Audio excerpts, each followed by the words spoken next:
Hi! Kamusta kamo tanan? Ang ngalan ko si Adrian. Mastoryahanay naman kita parte sa pahamot.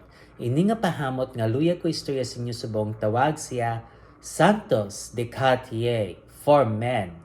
Iya ni siya ni Cartier. Te, panlalaki ni siya, pero kung luyag mo sa suksukon, bahala ka, pag gusto ka.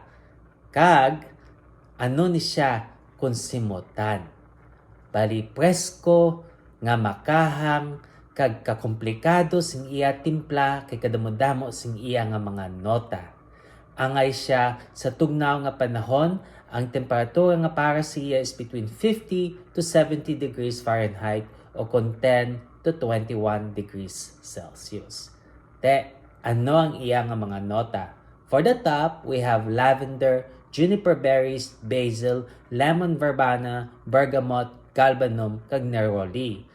Te, ang lavender ang gahatag si iya nga pagka-presko, tapos ang pagka-verde naman halin sa basil kag sa galbanum.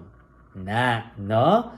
For the mid, we have pepper, nutmeg, vetiver, geranium, rosemary, clary sage, kag cloves. Na ang pepper, nutmeg, kag cloves kahatag sing iya nga pagkakahang.